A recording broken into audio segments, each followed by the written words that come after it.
De retour dans l'Africa Newsroom pour la deuxième partie. Nous sommes toujours en compagnie de nos éditorialistes Daoud Attal et Jean-Marie Bitomo. Et tout de suite, le dossier du jour.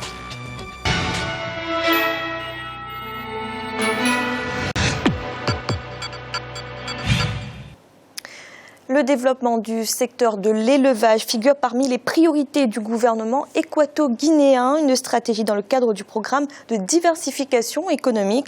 Plusieurs initiatives privées ont ainsi été promues en vue de réduire la dépendance du pays aux importations de produits de l'élevage. Un reportage de notre correspondant Polycarpo Edoumassa, commenté par Idolette Mirabel-Bissou. La promotion de l'élevage en Guinée équatoriale au rang des priorités des autorités. Le gouvernement équato-guinéen veut faire de l'élevage un secteur performant capable de satisfaire la demande nationale. Pour atteindre cet objectif, les autorités multiplient les efforts en mettant l'accent sur la construction de centres de formation agricole et la mise en service d'une ferme pilote. Le centre de formation agricole de Bata sort chaque année plus de 40 diplômés. Toutefois, l'intégration des diplômés sur le marché de l'emploi reste encore un défi à relever. Mais ces efforts restent timides dans la réalisation et les résultats ne sont pas encore au rendez-vous. Notre école a deux branches, la branche agricole et la branche forestière. Dans la première branche, il y a l'élevage et l'agriculture. Chaque année, on envoie plus de 40 diplômés sur le marché de l'emploi. Nos élèves sont moins sollicités parce que nous faisons essentiellement de l'élevage de subsistance. Malgré les difficultés rencontrées dans le secteur de l'emploi, les jeunes équato-guinéens manifestent leur intérêt à la formation dans le domaine de l'élevage. C'est le cas de Félix Martin Remo, élève en fin de formation.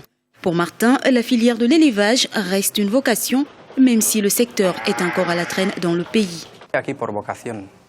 J'ai choisi cette filière parce que j'aime les animaux et j'aimerais continuer dans ce domaine. Néanmoins, le secteur de l'élevage n'est pas dynamique dans notre pays à cause du manque de structures organisées. L'élevage est une activité peu pratiquée en Guinée équatoriale. En conséquence, 80% des produits alimentaires, en l'occurrence le poulet, le poisson et les autres viandes, sont importés. Pour limiter cette forte dépendance des produits alimentaires importés, des initiatives privées ont été mises en place. C'est la raison pour laquelle la création d'une ferme traditionnelle avec une capacité de 45 porcs à 40 km de Bata est une initiative encourageante dans ce secteur. Depuis sa création en 2013, la ferme a connu des avancées significatives. Nous dépendons de la viande importée des pays voisins alors que nous avons la capacité d'élever nous-mêmes des animaux afin de les commercialiser. J'ai déjà vendu 25 porcs cette année et j'ai eu une recette d'1 800 000 francs CFA.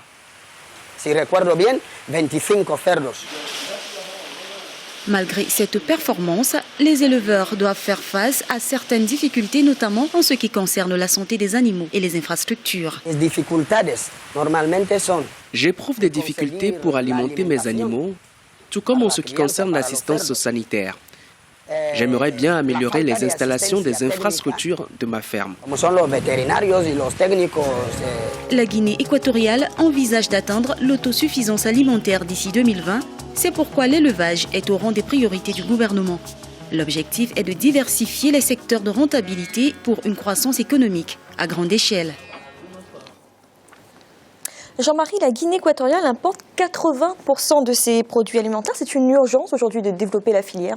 Tout à fait, parce que la Guinée équatoriale, si vous voulez, c'est un pays dans lequel vous avez... C'est un pays neuf quand on regarde bien la Guinée équatoriale. La Guinée équatoriale est sortie, si vous voulez, de la dictature militaire il y a environ une trentaine d'années. Donc à partir de là, c'était une économie qui est extrêmement extravertie. Extravertie dans la mesure où les sources d'approvisionnement en matière alimentaire de la Guinée équatoriale dépendent énormément des pays voisins. Principalement, si vous voulez, le voisin qu'on appelle souvent le grenier de l'Afrique centrale, à savoir le Cameroun, qui approvisionne ces deux marchés-là, à savoir la Guinée équatoriale et le Gabon. Donc ça tombe bien, c'est une nouvelle donne sur laquelle la Guinée équatoriale peut se lancer. Et ayant maintenant des fonds qui permettent d'investir dans le domaine agricole, comme dans le domaine de l'élevage, le pays peut essayer de mettre en place des stratégies agricoles qui lui permettent d'atteindre son autosuffisance alimentaire dans la mesure où vous avez des fonds disponibles qui peuvent être investis. Et la Guinée équatoriale, à la limite, Je ne dirais pas qu'ils pourraient devenir exportateurs, c'est toujours dans l'ordre du possible, parce que l'agriculture aujourd'hui, ça dépend de quoi? Les agricultures de seconde génération dépendent beaucoup plus des investissements qui sont mis en place. Donc la Guinée équatoriale ayant cette potentialité financière-là, c'est-à-dire le potentiel financier, il est là, présent, pour essayer d'accélérer comment dire, le développement de l'économie ainsi que sa croissance. Déjà, on va se suffire au niveau alimentaire. Ça contribuera à faire baisser le déficit de la balance alimentaire de la Guinée équatoriale vis-à-vis de l'extérieur et le pays se rendra relativement autonome à ce niveau-là, ce qui apporterait des fonds supplémentaires pour pouvoir investir à l'intérieur, dans la mesure où les devises qui servent à payer les produits alimentaires de l'extérieur, ces devises-là pourront être dirigées vers des secteurs beaucoup plus importants par rapport à la Guinée équatoriale. Donc je pense que c'est une bonne stratégie qui est mise en place par le gouvernement équato-guinéen d'atteindre en 2020 l'autosuffisance alimentaire. Et je pense que c'est tout à fait dans les cordes de la Guinée équatoriale. Daouda, cette forte dépendance de l'extérieur pour les produits alimentaires, c'est un frein au développement pour la Guinée équatoriale? Oui, c'est un frein au développement. C'est toujours mieux pour un pays de produire ce que l'on mange. Pour éviter la dépendance vis-à-vis de l'extérieur. Bon, Jean-Marie a expliqué un petit peu cette notion de devise finalement. Et puis, je dirais que c'est toujours bon pour la balance commerciale. Arrêter d'importer des produits alimentaires et essayer de les faire sur place par le biais de différents mécanismes, la transformation, l'élevage, l'agriculture, etc.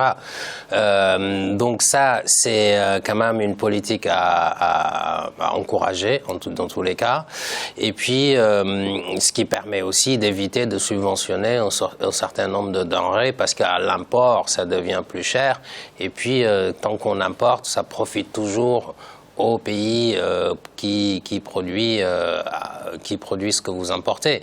La valeur ajoutée, elle est créée ailleurs, c'est comme pour tout. Maintenant, sur l'élevage de manière spécifique, je pense que la Guinée équatoriale a un potentiel. Il semble que la moitié du pays, c'est de la forêt. Il y a aussi un potentiel en eau qu'il est possible d'exploiter en matière d'irrigation, etc. Et tout ça, c'est quand même bon pour le bétail quand on parle d'élevage. Voilà. Gémal, notre éditorialiste, nous a rejoint. Bienvenue, Gémal. Merci Fanny et bonsoir à tout le monde. Alors Gémal, la Guinée équatoriale a lancé un programme de diversification économique pour moins dépendre de la filière pétrole. Est-ce que vous trouvez judicieux cette stratégie d'axer justement son économie vers l'agriculture, vers l'élevage? C'est la moindre des choses et je crois que la Guinée équatoriale a déjà commencé depuis très longtemps à une réorientation et le temps est d'autant plus presque. Tout indique que les prix du pétrole, qui est aujourd'hui à l'un des plus bas niveaux depuis en tout cas une dizaine d'années, la tendance, hélas, pour l'année prochaine et peut-être l'année d'après n'est pas du tout à la hausse. Et donc l'idée de profiter d'un moment comme celui-là, enfin normalement il aurait mieux fallu profiter de ce moment-là quand la situation est bonne. Mais enfin, en profiter aujourd'hui, pourquoi pas, pour diversifier les besoins de l'économie, être moins dépendant des productions extérieures, être moins dépendant des secteurs du pétrole, mettre en place des politiques agricoles visant l'autosuffisance alimentaire me paraît être la moindre des choses. Le paradoxe africain, au-delà de la Guinée équatoriale, c'est que toutes les denrées de première nécessité sont importées. Vous avez même des pays qui importent les pommes de terre, de la salade. C'est inimaginable, ça, ailleurs. Il faut que le cas dépasse le cas spécifique de la Guinée équatoriale. Ce n'est pas un très grand marché, même s'il n'y a pas de problème d'eau, les terres sont plutôt correctes, sont capables de produire suffisamment pour nourrir une population qui, somme toute, n'est pas très nombreuse. Il faut, de mon point de vue, que le plan soit au-delà. Les besoins réglés soient au-delà de la Guinée équatoriale. Et nous avons besoin, c'est le continent africain, de mettre en place ce que les Européens sortis de la guerre en 1945, donc les années 50, les années 60, ont mis en place, c'est la politique agricole commune. Nous avons besoin d'une vraie politique agricole commune. Quand la question s'est posée aux Européens au début de la moitié du siècle dernier, ils se sont dit quel est le moyen le plus rapide, le plus efficace pour que nous mettions en place les mécanismes nécessaires pour réguler les terres, réguler les besoins, payer les paysans à juste prix et faire en sorte que l'agriculture nourrisse les Européens. Nous avons besoin aujourd'hui sur le continent africain à peu près des mêmes schémas. Même si l'agriculture mécanisée, productiviste des années 50 n'est plus celle d'aujourd'hui, les Africains sont capables de produire, d'inventer un modèle nouveau d'agriculture nouvelle. Or, c'est là que le besoin est de plus en plus important. Moi qui suis originaire de Mauritanie, je sais que dans la région sahélo-sahélienne qui est la mienne, il n'y a pas beaucoup d'eau. Il est inconcevable que nous ne soyons pas en mesure de satisfaire nos besoins auprès de nos frères du Sud, qui eux ont de l'eau, ont des terres, ont de la main-d'œuvre. Il leur manque de la technicité, de la formation, beaucoup de volonté, un peu de pouvoir sérieux, politique sérieux qui est capable d'impulser des politiques sérieuses. Et puis, et j'en aurais fini, nous avons besoin en plus, et ça, de mon point de vue, c'est encore une donnée fondamentale, de comprendre que le paysan doit vivre de ses produits, de son travail. Et pour qu'il vive de son travail, il faut qu'un revenu minimum lui soit garanti. Et il ne faut pas que je ne sais quel mécanisme extérieur le garantisse, il faut que les États eux-mêmes le garantissent. Parce que tant que nous n'avons pas mis les paysans dans les conditions qu'il faut, nous n'aurons pas ni l'agriculture, ni l'élevage nécessaires pour satisfaire aux besoins qui sont les nôtres. Daouda, vous vouliez intervenir ?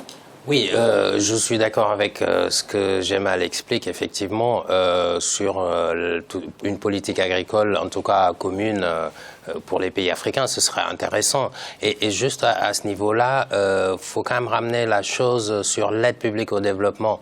Pourquoi ? Parce que, à cause justement de cette politique agricole commune qui est en Europe, donc les producteurs européens arrivent à produire moins cher la pomme de terre, l'oignon, etc. Quand ils arrivent sur le marché africain, ils sont moins chers que ce qui est produit par les agriculteurs locaux. Et donc on détruit toute une filière à ce niveau-là.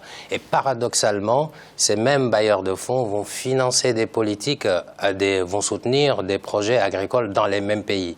Donc il y a là quelque chose qu'on peut appeler l'incohérence des politiques au développement. Et tant qu'on n'a pas réglé cette question-là, ce sera très difficile de développer quand même quelque chose pour être compétitif. Oui, c'est mal. Non, moi je pense qu'encore une fois, on ne développe pas un pays par une aide de développement. Et à la limite que les paysans européens aient suffisamment de subventions, américains aussi d'ailleurs, parce qu'il est tout aussi bourré de subventions, gavé de subventions autant. Et donc il faut que nous soyons dans nos pays capables de comprendre que ce mécanisme-là nous nuit et qu'on le corrige. On le corrige pourquoi ? En faisant éventuellement des barrières douanières, pourquoi pas ? À ne pas accepter les mécanismes de l'OMC tels qu'ils sont parce que c'est des mécanismes de domination et que, nous garantissions un minimum de revenus à nos paysans et à nos éleveurs.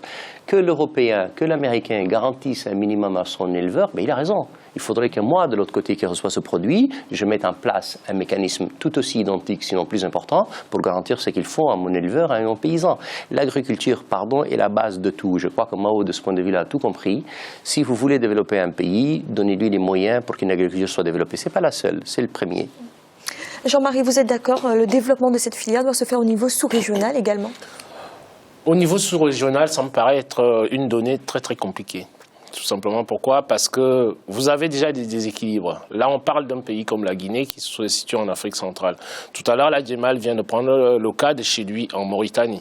Donc, vous avez un certain nombre de déséquilibres, si vous voulez, pour pouvoir lancer une opération régionale, c'est-à-dire faire une coopération régionale en termes d'échange de marchandises, oui. Mais en termes, si vous voulez, de lancement des projets agricoles en tant que tels, vous n'avez pas autant de terres arables dans tous les États. Donc, ça voudrait dire quoi ? Ça voudrait dire qu'effectivement, là où c'est possible, c'est conseillé. Mais nous parlons toujours sur ce plateau de la notion de volonté politique. Et je voudrais revenir sur quelque chose sur laquelle Jemal a argumenté tout à l'heure. Effectivement, il est impératif et important pour les pays africains de pouvoir instaurer ne serait-ce que quelques mesures protectionnistes de manière à permettre à nos éleveurs sur place, il a parlé tout à l'heure de garantie de revenus. Ça voudrait dire quoi? Si l'OMC dont il parle là tout à l'heure, il a tout à fait raison, Jemal, ça voudrait dire que les portes sont ouvertes à tout vent, donc on introduit nos économies dans une concurrence internationale dans laquelle nous n'avons pas les moyens, nous ne sommes pas disposés, si vous voulez, à faire face à la concurrence internationale. Quand vous avez les produits de la PAC, de la politique agricole commune, qui sont stockés en Europe, tout à fait comme Daouda le disait tout à l'heure, à un certain moment, on va écouler ces produits-là en Afrique. Donc ça voudrait dire que quand ils arrivent en Afrique, étant donné qu'il y a des subventions, ces subventions-là font en sorte que le prix à l'export des marchandises européennes, produits agricoles européens rendus dans nos économies africaines sont relativement plus bas que ce que les agriculteurs produisent sur place. Donc il faut un minimum de protectionnisme, c'est ce que je dis souvent. L'agriculture est relativement importante, mais dans toutes nos économies africaines, tant que vous n'avez pas, il n'y a aucune économie dans le monde entier qui s'est développée sans que vous ayez c'est-à-dire tant soit peu des mesures protectionnistes pour pouvoir protéger ce qu'on appelle les industries naissantes. Daouda? Oui, sauf que les mesures, effectivement, je suis d'accord avec à la fois Jean-Marie et Gemal, sauf que ces mesures protectionnistes, aujourd'hui, nos États, on dirait qu'ils ne sont plus autonomes pour les imposer. De toute façon, j'ai parlé de l'aide publique au développement. Pourquoi, par exemple, quand on prend l'accord de Cotonou, dans la mise en œuvre de l'aide publique au développement, le Fonds européen de développement, c'est une conditionnalité, cette ouverture des marchés. Un pays qui le refuse ne touchera plus d'aide. Or, on sait très bien que nos pays sont dépendants. Je suis d'accord avec Gemal, on ne développe pas un pays avec l'aide publique au développement. Et d'ailleurs, moi, je pense qu'elle maintient la dépendance. Sauf qu'on a signé des accords et des accords qui, aujourd'hui, nous empêchent d'avancer vers le protectionnisme. Et il y a cette question à régler quand même. Merci. Tout de suite, un rappel des titres qui ont été développés en début de cette émission. Alassane Ouattara reste le président de la Côte d'Ivoire. Il vient d'être réélu dès le premier tour de l'élection présidentielle avec plus de 83,66% des voix. Il devance Pascal Afine-Guessant, le représentant du Front populaire ivoirien, parti de l'ancien président Laurent Gbagbo, qui n'obtient lui que 9,29% des suffrages.